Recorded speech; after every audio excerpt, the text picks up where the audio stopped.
আল্লাহু আকবার। রাতের নামাজ পড়ে বের হলাম দাওয়াতি কাজে। কারোর পাওয়া যাচ্ছে না যে দু মাস কথা বলবো তাদের। কি করা যায় দেখি এদিকে যাই।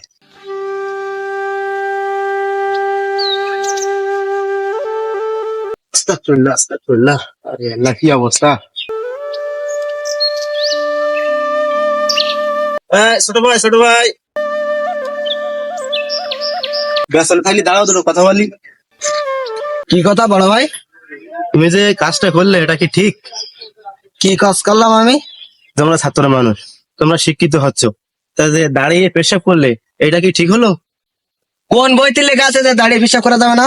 এগুলো বই থেকে পড়ে শেখা জিনিস না, এগুলো সমাজ এবং পরিবার থেকে এগুলো শিখতে হয় আমাদেরকে।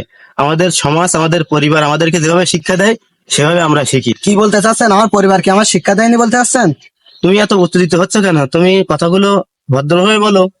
কি বলতে চাচ্ছেন? আমাকে কি দেখে অভদ্র মনে হয়? কোথাও যাবেন না, আপনি দাঁড়ান। আমার এত বড় অপমান। হ্যালো ভাইয়া, আপনি দ্রুত গ্যাং নিয়ে চলে আসেন।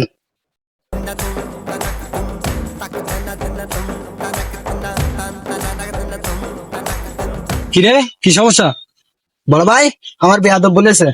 এই আমাদের বিয়ে তো বলেছেন। আরে কি হচ্ছে? আরে তোমরা শোনো, আমি যেটা বলি সেটা আগে সবাই মনোযোগ দিয়ে শোনো। বলেন, ঠিক আছে বলেন। বিষয় হচ্ছে যে এই ছোট ভাই দাঁড়িয়ে দাঁড়িয়ে পেশাব করছে। আচ্ছা তোমরা বলো, আমরা কি সবাই মানুষ? হ্যাঁ, অবশ্যই মানুষ। তাহলে একজন মানুষ যদি একটা পশু চার পায়ে পশুর মতো দাঁড়িয়ে পেশাব করে তাহলে সমাজের চোখে সেটা কেমন দেখায়? খারাপ দেখে। অবশ্যই খারাপ দেখাবে। এই জন্য মানুষের ভিতরে যেন এই খারাপটা না থাকে, এই জন্য তাকে বলতেছে যে ভাই দাঁড়িয়ে দাঁড়িয়ে পেশাব করা যাবে না। কিন্তু সে কি করলো?